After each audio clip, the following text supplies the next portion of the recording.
So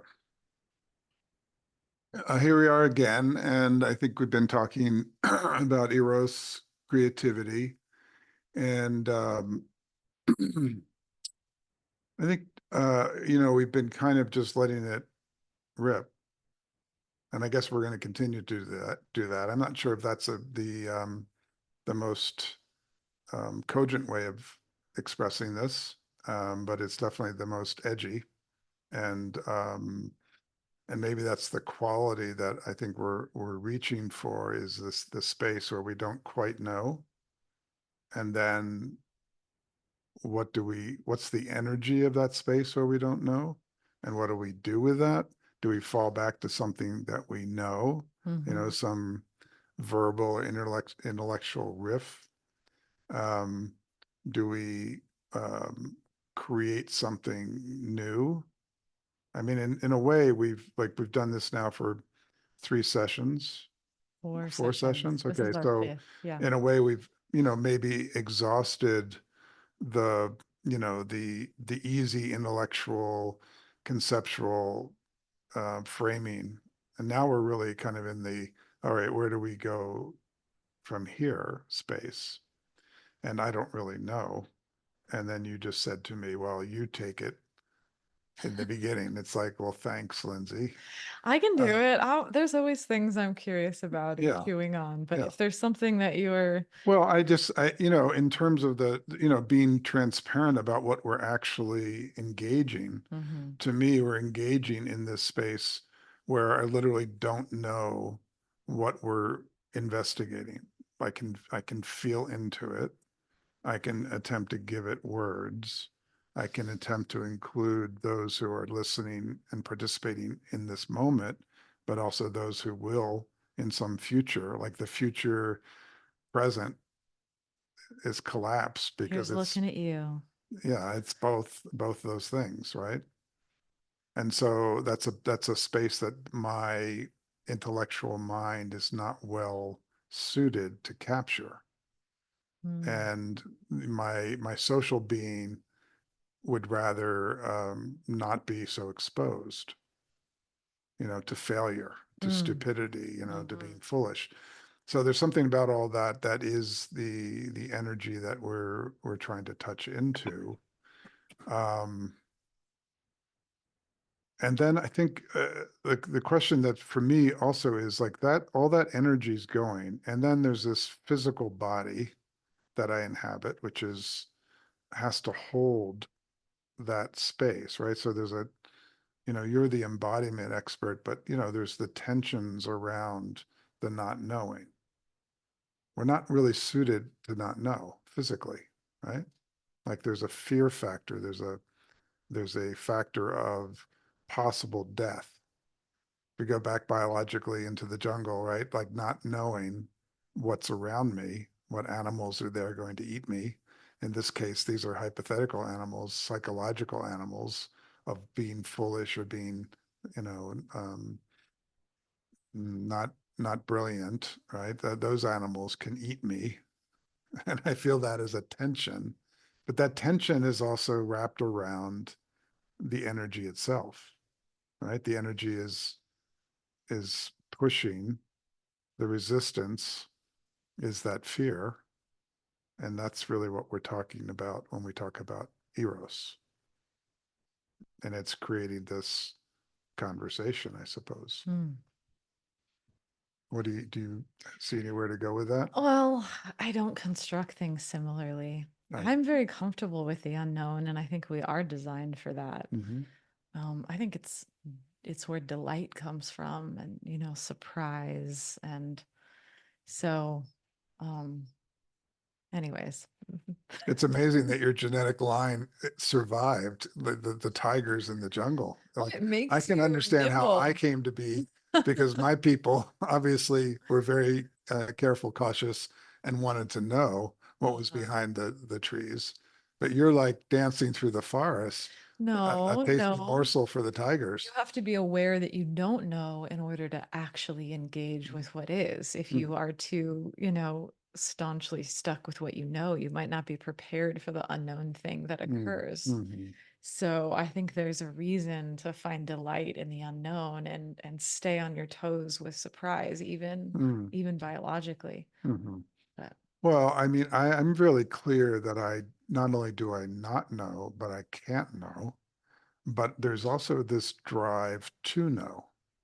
So they're paired up in this again a paradoxical way. It's not for me. It's not I don't know, and so I just become an inert blob of not knowing. But rather, there's the not knowing, the unknowing, the inability to ever know, but a drive which I would call curiosity to know not so much intellectually, but to know what is the word like holistically, to encounter holistically something that I don't know about. so what are you encountering right now? Yeah, so this is, well, obviously it's the what shall we talk about, right? What shall we examine in this space? Yeah, I think that's the part that is being engaged, maybe successfully, maybe not. I don't know. Um, I can name one thing I'm curious about right now. It's Mm, not very fully formed, so I would say it's on the edge. mhm, But um, I feel like I've done a lot of exploring the past many years mhm, of a kind of spiritual exploration, if you will, that I'm kind of now thinking of as a bit head centered. And I don't mean that in a derogatory way, mhm, but this question of knowing, not knowing, and so actually an experience of emptiness in the mind mhm, and an experience of sort of the emptiness behind everything. So this quality of like the absolute. Um, and I feel very comfortable in that now. It's like mhm, my brain is space, life is space. Cool. mhm, I'm not afraid of that. Can see all things kind of generating and arising out of that space. mhm, And then I also feel like I've done a lot of exploration of the sensate realm and the embodied realm, which mhm, maybe you could say is more like the belly center.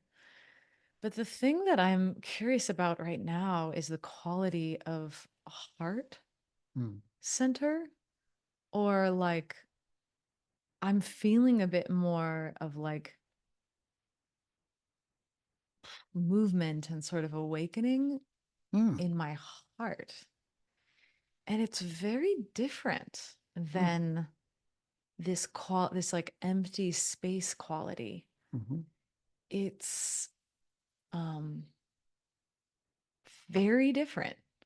It's fun, it's very different. And yet it still feels like um something profound mhm, and very me or larger than me, those qualities of sort of like beyond self-conception.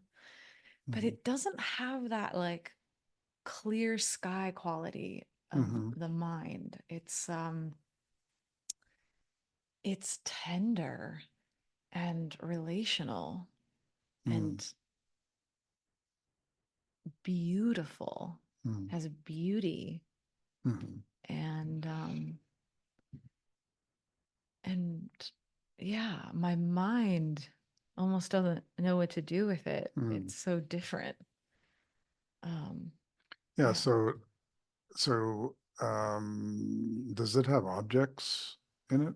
Like that, does that heart space, I mean, besides Fundamentally, me, obviously, I mean, uh, I know that that evokes great heart space for you, but, I think yes and no is mhm, kind of the answer. I would say both. I would say fundamentally no.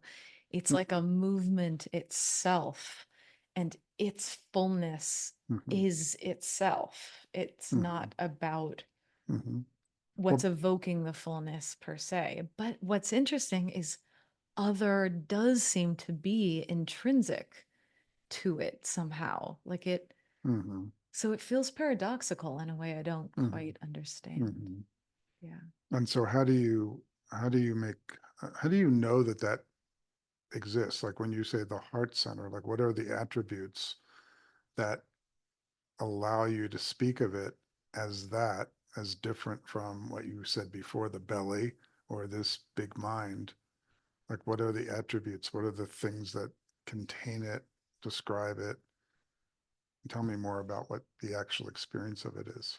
Well, I think I actually perceive the occurrence in an embodied way more in this center Okay. than like I have had experiences that are like in this center Hmm. that's just like this delicious empty space. Hmm. And it has a quality that's like vast and quiet. But this is different. I feel it here. Like Hmm. the nexus of the occurrence or sensation is more in this center. And it has more of like an effulgent quality, and it has more of an emotional, like it's Hmm. adjacent to emotions. Hmm. Um, in a way that's very different. Yeah. Well, that adjacent to emotion is kind of an interesting question there because I mean, we're kind of going sideways here, but like, how do you understand what emotions are for you? When you say adjacent to, you mean you have access to Mm. emotions or it evokes emotions? It evokes emotions, Mm. but I think this recent kind of feeling into this, it's evoking the emotions of what was sort of obfuscating or wounded this area and why it hasn't been so online or so awake. Mm. So, in it, kind of like stirring and moving, there's kind of like psychological or emotional data Yeah. that's a part of the cage. Yeah. And do you have some sense of directionality? Is that energy moving down, up, in, out? In out. Hmm. Hmm. Yeah, it's like Yeah. this. Hmm. Yeah. I don't know what to do, and we don't even Yeah. have to talk about No, it, but I mean, I'll give you how I see these energy centers, if you will, which is relevant to this question of Eros to me, which is these centers are actually centers of resistance, and so that's why they have definition. hmm.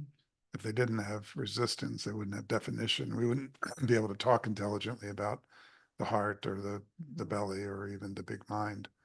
And so that it's kicking up, let's say, unintegrated emotional spaces is is the movement of the energy itself through the psychic structure. Mhm. And as it moves through that structure, it shows up in the way that we have built out ourself, Mhm. right? As these emotional areas.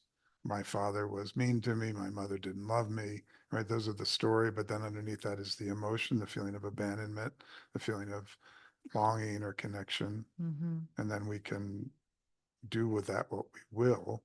If you do absolutely nothing with it, the energy moves through those psychic spaces and inherently integrates them. Mhm. It's almost like a laser beam Yeah. coming to form and just burning it up, Yeah. burning it up, burning it up. It's not Yeah. that it doesn't exist. Your mother, your father, all that still exists. Mhm. You can see the structure of it. It may even still impact you. Mhm. You may still have the response of that, i.e., that you still have a personality. You don't Mhm. go into like a void state. Um, but that is oftentimes where people get caught up, Mm. right? Like that energy hits my heart center. You happen to be in the space, and I go, "Oh, I love you," and now you go, "Well, you're like you're too old for me, guy," and like I've got a boyfriend, and then I go, "Oh, I feel rejected," and I go to my therapist, and they say, "Yeah, your mother rejected you." All right, so now I've got this whole body of work that's going on around the movement of energy into my heart. But if I don't do any of that, like you're in my space, I go, I feel love, but there's no, this is not the object, the microphone's not, there's no object that is that, it's an energy. Then I don't get caught in that realm. I may still feel the rejection because you don't actually respond to that in the same way. But that rejection is also like, also empty, also not caught up. So I think these are two different approaches. I think we've talked about these two different approaches really. One is a therapeutic process, time oriented, and the other is the sort of the doing nothing Well, I wasn't approach. talking anything about therapy. No, I know. Yeah. I'm saying in the past we have talked about Oh, that. yeah. So, so Yeah, I'm kind of struck as you're talking how this map I put forth of three centers, mhm, is not sort of fundamentally separate because they all interrelate, to still use that language of the three centers, like, um, you know, let's say you just stay with the feeling of love mhm, and then some feeling of rejection comes up and you let that move because you actually have access to your embodiment mhm, and you have some tears because there's a strong welling of sensation in your system mhm, and then it just passes mhm, like weather. mhm, That almost because your belly center or embodiment was online, it could just move through. And then understanding might arise, not because you were trying to create a story, but just insight mhm. lands and then goes. Right. And so it's all connected. Yeah. Yeah. But then this is what I'm saying is like, you have this sort of heart experience. For the most part, we get caught up in that, right? We were looking for something and we go, oh, my heart is stimulated by you, not her, but you. And so you are the one I love. You're the one I want, right? That's getting caught up. Or even the insight that you're talking about. Hmm. You can get caught up in the insight. Not that I would ever do that, but you could end up writing books and giving talks and acting as if you know something, and people will respond to that, right? So this is where the energy hits into spaces that are not sort of fully integrated, or what I would call resistance. And then depending on the structure that we have occupied, we will essentially play out that um, resistance. And this is where when we started talking about Eros and resistance, how the resistance to the erotic energy is creation. So It all of is that is the reality we occupy. the resistance is Eros itself. Ah, okay, let's talk about that. Like it's only with resistance Hmm. that you're moved. It's only Hmm. with contraction that you feel. Hmm. It's so the if I'm feeling something in my heart center because there's contraction or resistance there, and then I get an experience of relief or release from that, and that is all the movement of Eros. I don't Hmm. think there would be Eros without resistance. Hmm. But do you see that I mean, I don't know if this is your experience or not, or your non-experience, but can you see the movement of energy without um, substantiating the form that it passes through, without saying the form is the thing? So Yes, like when you sometimes. see form, I mean, as the Zen Buddhists would say, form is emptiness and emptiness is form, Yeah, right? yeah. So this is a way of saying that the energy has the sort of the apparition of form, but if we don't substantiate that apparition of form, it is really just energy moving form from form from form out of time, What out of. about both at the same time? What about substantiating the form because play Mhm, and at the same time perceiving its emptiness? mhm. Yeah, so that's a kind of what I would term that as sort of a tantric uh, integration where, What's more erotic than Tantra? yeah, Yeah, but what's more erotic than Tantra? I mean, if Yeah, you're gonna explore Eros, yeah. then that acceptance of all of the form and the non-form, Hmm. and not trying to get away from resistance, or be totally open, or yeah, not being so attached to the form that you forget Hmm. the bigger picture, but the both. Yeah, Yeah. yeah. Well, okay, so, but I just want to make sure that we're like in alignment of what we're talking about because we might be diverging here. Like I saw the twinkle in your eye with the Tantra thing. So, um, there is a kind of, I'm trying to find the right languaging for it because it's, it's hard to bring it into a language, linear time, location kind of structure. But in what we're talking about, as that energy moves from locus to locus, the locuses break down. They're not actually located. They're Mm-hmm. not actually in time. Mm-hmm. There is no observer. There's only the thing itself. Mm-hmm. And the thing itself it doesn't have thingness. Mm-hmm. So that's an energetic movement that we can only um, describe looking backwards. We can't actually experience it. It doesn't have experience. So we construct the experience. All right. So this is what I would call Tantra. It's the movement of energy and the resistance to pure energy, like why we are not just like beings of light, why we take shape and form, and why I have a past, and why I fall in love with you, and how you don't love me anymore. All that whole drama that we call human being is because we're looking backwards, constructing constantly a location, because no location is, what is that? Like if we don't Right. have a location, are we Right. insane? There's no We're in play. right, There's no game. There's right, nothing to push against. There's right. nothing to vet yourself. And But yeah. you're asking the question, I think you were asking, like, can we just be in that, what you're calling play, right? Which is Mm-hmm. just the free movement of energy without trying to capture it in personality and all that. Or when you capture it in personality, we. Yeah, but that's not really, it's not a we when we're in personality. It's usually like, It it's is it's if like you a hard also landing, remember but then you're the not in larger personality. So context. this is the I think this is the it, paradox, right? yeah. So then, Okay. no, okay, go ahead. No, go, you go. I think it could be both. Hmm. I think I can be in personality. I think I can be a thing and the space holding the thing. Yeah. Okay. Well, this then go.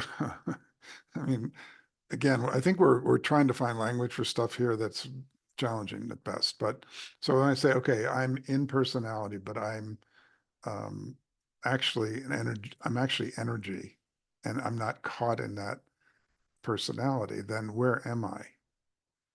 And this is where, to me, it goes, the location where I'm located becomes field. Yeah. I'm not Stephen in personality going, oh, I'm really not personality. It's like I'm in the field Yeah. in which this personality is being expressed and Right. manifest. Maybe it pulses. Mhm. You know how, like, when you're watching a movie, it's actually like flashing? Mhm. It's not consistent. I think that's true. Um, but it's almost like pulsing between identification and non-identification, like personality, non-personality. Like, Mhm. all the time I'm nothing. Mhm. But in those moments, I'm not a person having a nothing experience. I'm just completely in the field. I'm just in the flow. Mhm. And then I'm a person again. Yeah. And then, Yeah, but this is Zen Buddhism, uh, which, so let's use Buddhism as a metaphor here, okay? Okay.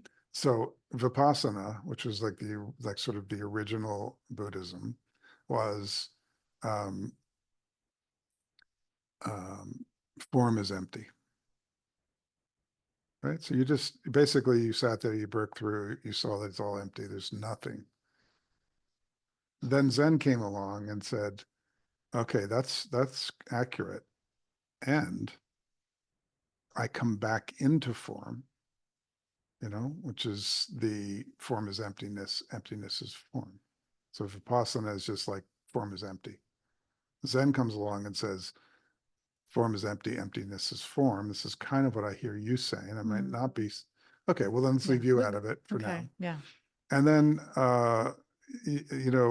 Tibetan Buddhism, just for want of a better word, Or more like tantric Buddhism. yeah, okay, Tantric Buddhism, which is essentially Tibetan Buddhism.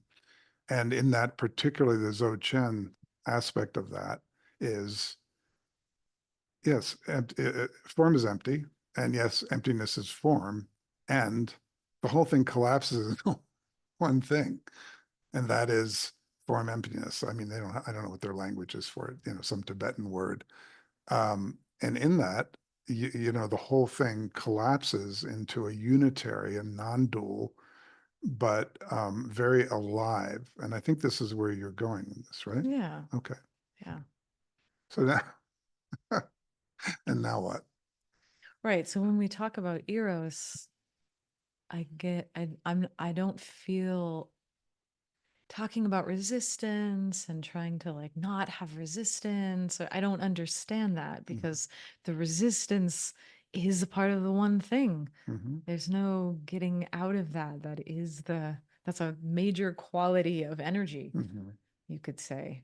Mm-hmm. Is maybe just the zeros and ones, resistance, non-resistance. That's like the Mm-hmm. whole code is like made up of Mm-hmm. that. Mm-hmm. Um, that's all. Mm-hmm.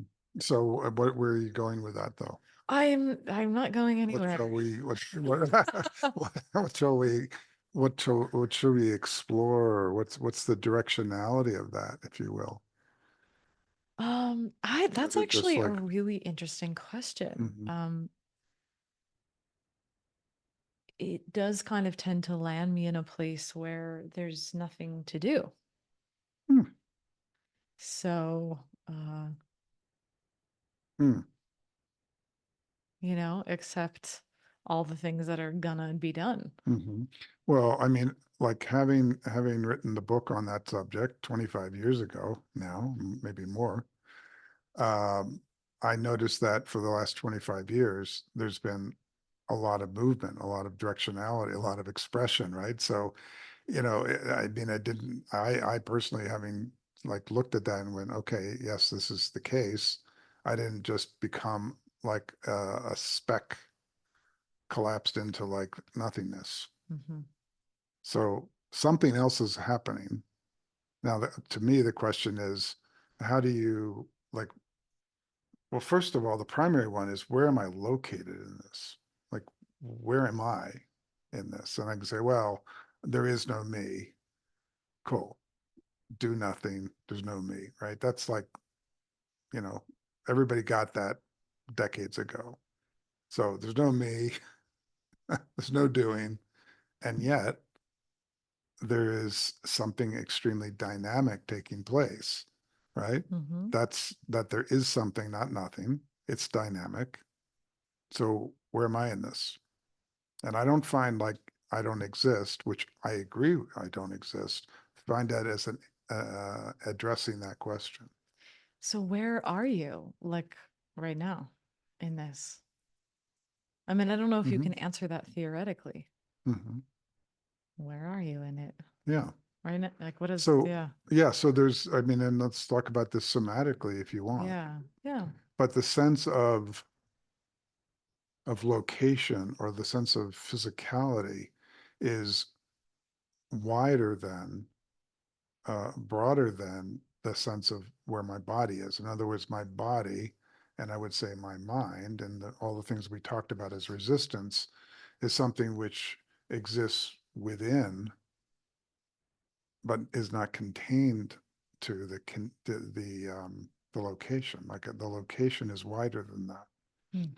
And so um, that um, suggests the possibility of a deeper listening to the world around me, to you, than an enlightened location within, Mm-hmm. right? Yeah, I'm kind of So, perceiving right now, like if my somatic sense of self is built by sensation, mhm, well, I am sensing you visually. So you is me. Like literally, this whole thing, mhm, I'm perceiving it. It's my sensation. yeah, Everything I'm seeing is thus my somatic experience. mhm, It's not like there's actually objects out there necessarily. yeah. I mean, and then that gets into an interesting thing of like subject versus object. Um, Well, how so? well, I- if I'm if I'm the subject Mhm, and the only subject, then sort of everything I'm perceiving are objects in my subjectivity. It's all me. mhm, But then you can come across another subject, and then it's subject subject.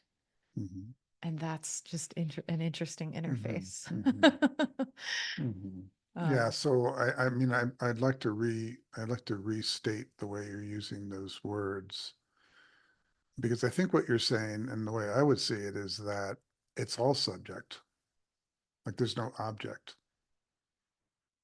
right, And you can see this on the, like, you can take this to the level of brain science if you want and say, okay, I'm actually constructing right, everything that I'm seeing right, within this brain, right. right? It's not actually taking in what's there, it's actually Mhm. building it Yeah. and basically summarizing it, And right? what I love is on the level of sensation, Mhm. there is no object. Right, It's a continuous field. right. If I'm talking about the sense of touch, Mhm. it doesn't, there's no object. Yeah, There's just data. There's just a uninterrupted data field. yeah, That's it. yeah. If it comes to sight, there's no objects. We make up the story that there's like a plant over there and it's separate from me, Mhm. but it's just a part of an undifferentiated data field that this subject is Mhm. perceiving. Mhm. So yeah, the whole idea of objects is something that we construct. Right. So Yeah. so this goes to the way we build out language in English at least, Mm-hmm. which is very subject object, me and you, right? Mm-hmm. But if you allow yourself to reside in that object-less subjectivity, if you will, which is Mm-hmm. basically I am, that's the end of the sentence. Mm-hmm. You know, Well, not and I, then what's the I? Because you can't right. see yourself. There's just an uninterrupted Right. data So that, field. right. So then you get into tricky language like I am the isness. I am the field itself, right?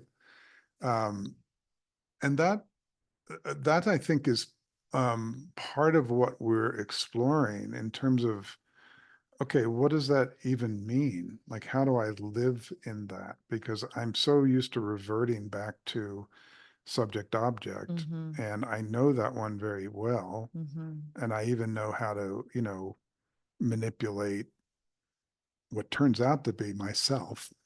Right. It looks like I'm manipulating you, Right. honey. Like, Yeah. come with me because I'm like the best guy you'll ever meet. And you're going, well, I don't know, but I'll be really good to you. And like, I'll buy you a big house and cars. And you're like, I'm manipulating myself at the one end. So it really is a twist on how to be in life when you start to see like it's not even an I thou relationship. Mm-hmm. It's really I am. Mm-hmm. And how does that Or is. yeah, or isness, right? Like, Uh-huh. so, but how does that, like, there's transformation in that, really. And I think this is what we could say is the inquiry or the exploration that we're in, maybe as human beings, is both on, like on the quantum physics, on AI technology, right? And even in the very crude attempts in like society to try to share resources, like the very crude idea of like, oh, hey, like it looks like you could use some food. Well, it looks like I could use some food, right? Mhm. So, and I have too much, so why don't you have some, right? That's a very different way of understanding our relationship to what appears to be each other, but is actually myself. Yeah. And how do so we see some example, like Jesus Christ apparently had that realization and he got nailed up, and then like they made this huge religion out of it with all the ideology and rules and all this crazy stuff.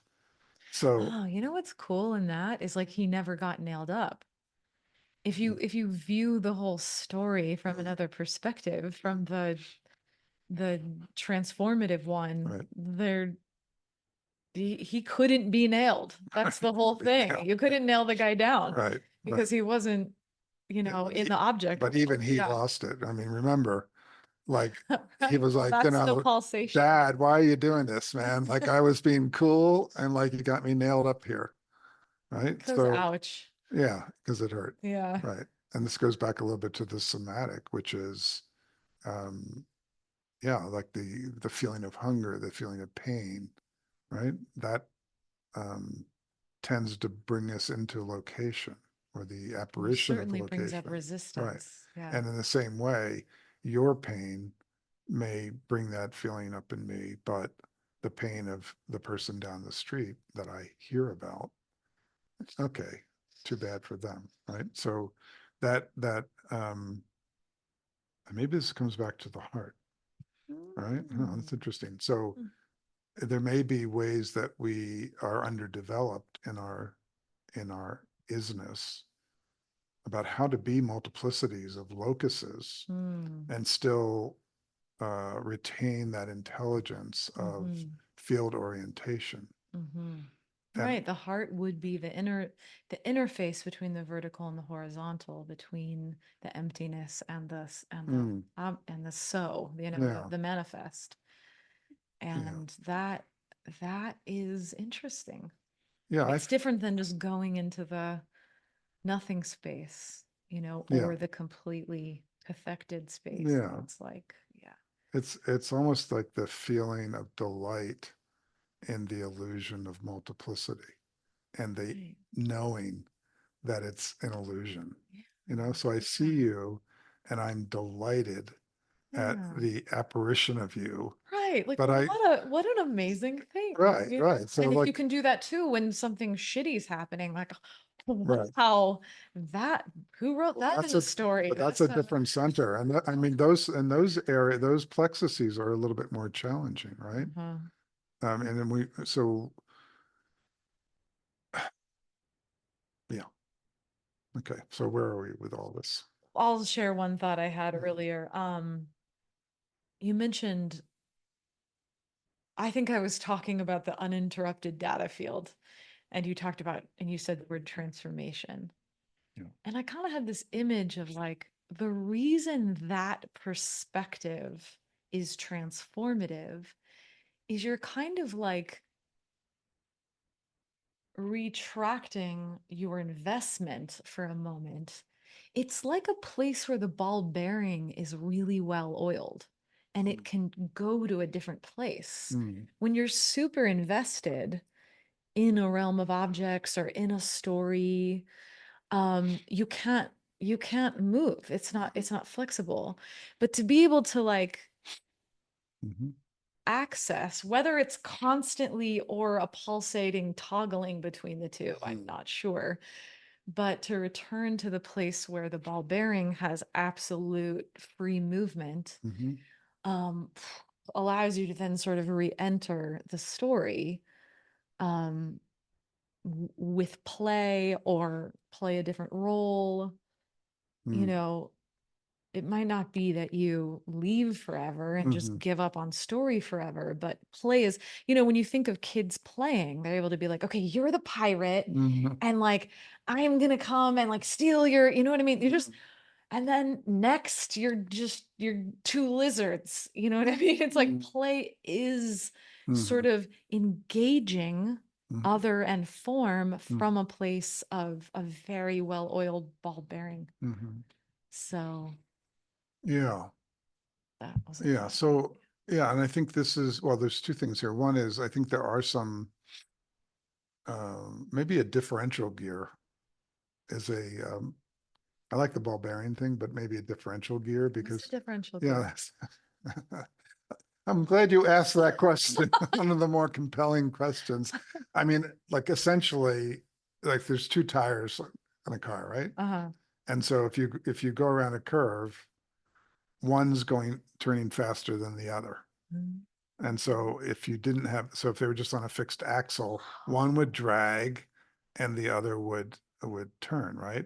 So a differential gear is basically a gear system, which I won't go into detail, but it allows the transfer of that energy of rotation so that wheels can go at different rates, but it's the same energy being transferred. So So what's this the is like a analogy? metaphor. Well, because you and I are different wheels that turn in at different rates. I Uh-huh. don't know what the analogy is.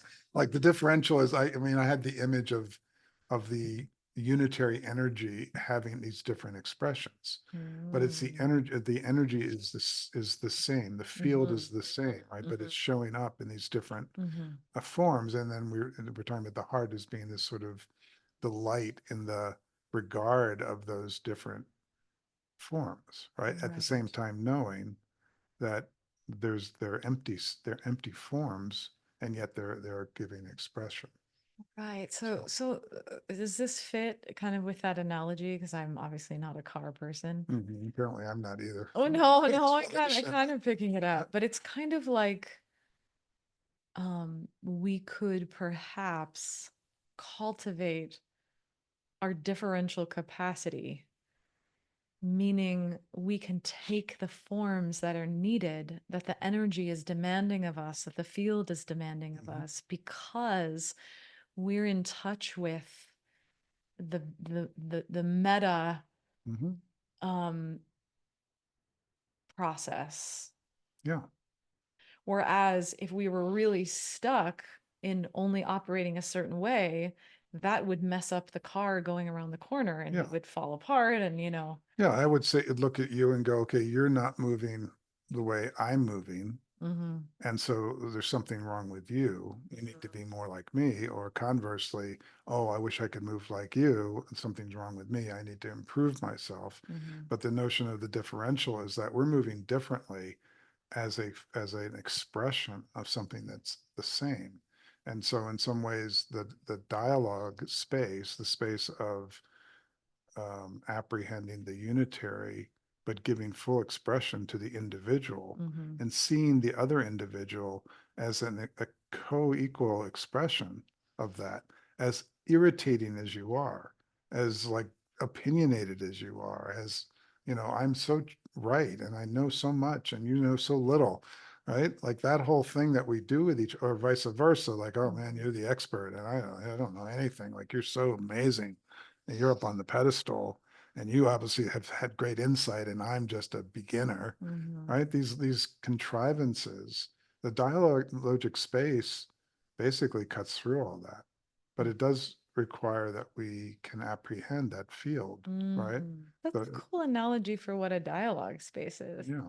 It's almost like a multi-dimensional, multi-wheeled differential vehicle that can like perhaps go really interesting places because it's all connected in the differential system, but allowing for all different expressions that Right. move the vehicle. Right. And you can enter into that space, looking at all let's just say in a sort of a semi-formal dialogue space, you can enter into that and see all the individuals there as different than me and needing to like, come to my way of seeing something. You can look at it like, oh, well, they have something to share with me. But maybe the most accurate way is to see this is me. I'm here in all this multiplicity. and I'm curious what I'm going to be saying to myself. Mhm. And I'm most curious that I'm feeling so irritated about myself. You know, I'm Yeah. feeling so bored by myself, Right. but if you, I'm thinking I should change myself. yeah, but if you Yeah. cut out all the, let's say there's a dozen people in the room and like they all go away, all those qualities are still there with me. I'm Mhm. bored with myself. I'm irritated with myself. I Mhm. think I should improve, or I think I know, right? It's all there. So in some ways, the dialogue space is rich because it shows us really like clearly what the nature of the structure is that I'm occupying. Mhm. And it gives me the opportunity to actually be in a transcendent space, very grounded in, the expression of it all. So Cool, dude. I've been thinking that I want to start like an Instagram page that's called that it's like where you pass an imaginary joint. Because every once in a while somebody says something really deep and I just want to be like, obviously you don't want it, but sorry. This is my own self-entertainment, but we'll be editing that part out, I don't just worry. felt that one. I felt that one, man. I followed you. That was good.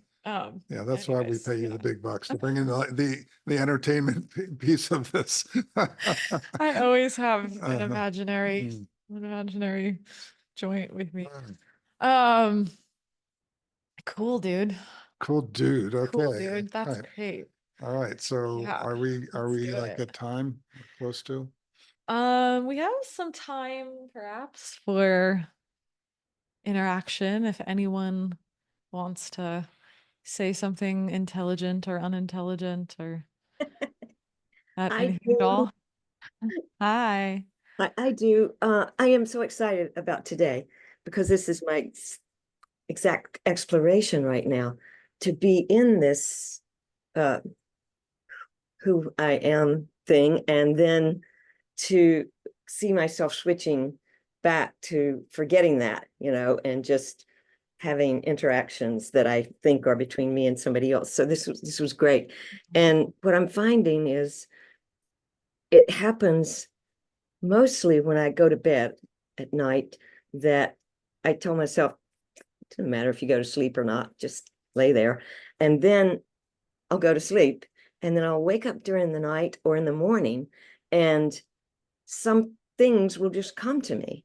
It's like it happened during the night, this space. And then if I lay there long enough and don't get up and let the cat out or something, it just, it continues to unfold my day.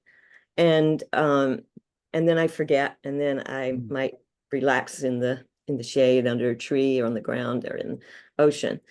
But the other thing is, a long time ago I read a book called Knowing Woman, and it talked about diffuse awareness and focused consciousness, and it seemed clear that's just what's going on.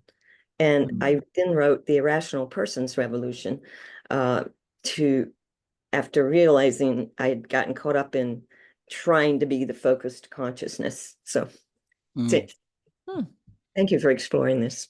Yeah, I think all those attributes that are coming and going when you're going to sleep, when you're waking up, all those, all of it is that the thing that we're talking about, all of it. Like there's not an improved space and an unimproved space. That's, I think, the most difficult thing for those of us who have been educated to be better from the Yeah. from the beginning, right? We were all we went to school and we were told how to be better, and we were rewarded for being better. And so now we have this really deeply in our system that there's some space that's better than other spaces, but actually all spaces are curious. All qualities are curious, and all qualities have this attribute of being field and manifestation. Huh. So it is kind of the end of spirituality in a sense, because there's nothing you can do to improve yourself in a space in which everything that shows up is an exploration. Right. Or it's the beginning of spirituality. because Well, okay. mm, It's beginning of post-spirituality. Let's put okay, it that fair way. enough. Yes, fair enough. No, I like that. I mean, Yeah. the problem with language is it's got Yeah. all the stuff that's hanging on it. So when we Yeah. say spirituality, we're back on Right. the cushion. Spirituality is like the thing that's Yeah. better. Yeah, And, I'm on my cushion trying to post-spirituality get is, my mind to settle down. I'm trying to, yeah, yeah. and so it's post-spirituality, but maybe we need to come up with a better word than a negative of something else. Yeah, works for So. now. Yeah, anyone else wanna say something? Okay, being raised very religious, the Christian perspective. And last night I went to a meeting with some of those folks, and one of the things stands out is I and the Father are one. And I could totally get into that from this perspective that we're talking about. And just that moving in and out of religions and spirituality, there's, and Ramana Maharshi especially, there's always kind of this commonality of this oneness, that whatever we want to call it, you know. Mm. And then watching the two of you, Lindsay, from the two different perspectives that y'all represent to me, the diffuse awareness and focused consciousness, it's really interesting to watch the integration of this and get like some kind of confirmation, Lindsay, from your comments. Mm. Do you feel like I'm the more dispersed? You're the diffuse awareness, and Diffuse awareness. sometimes we can't explain it, you know, Yeah. to Uh-huh. a person who is more mentally focused, Mhm. comprehends things that way. Mhm. Yeah. Right. More poetic versus more exacting or something. Yes. Yeah. Mhm. Has the words. So you're maybe all of you have heard of quantum entanglement, two particles having had contact with each other become entangled so that something that impacts one particle impacts the other no matter where they are in time and space from each other, right? So this is kind of what we're talking about a little bit. But recently, I think it was a physicist, but it might have been a mathematician, discovered serendipitously that effect disappears under high heat. What? And I'm looking at this somewhat metaphorically, but like the space of field awareness, which what to me is entanglement, right? Part like the locations are so intertwined that the impact on this one impacts me. But now when energy, heat accelerates, there's like a dispersion. there's something, yeah, it transforms it into something else. And they're not quite sure what that something else is.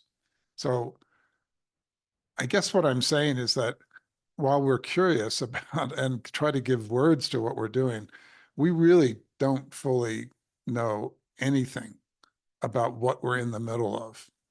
We're engaging it. And then, the experiment here is, can we give expression to it? But the fact of the universe, whatever that is immensely beyond our capacity. So just want to mention that in case anybody has the idea that we know what we're talking about. I was thinking also, I think it was in the 90s, they were talking about the holographic universe. And it seems to be related to the particles influencing. It's like that crisscrossing of bouncing energy against each other. It's a good image to wonder and to feel. It's like what you feel about the love, things that you feel a little of experiencing about exploring kindness, and it feels kind of grounding to go into that field, but just Before you know what kindness is, you must lose things. Feel the future dissolve in a moment, like salt in a weakened broth. Hmm. I just love that expression. Urja, you brought it back to the heart. Thank you. There is something that in that little poem where something about entering or letting go of the attachment to oneself, or Yeah, because it's it, not working. it naturally leads to the desire to be kind. Yeah, Yeah. that's a true longing. It feels Yeah. like.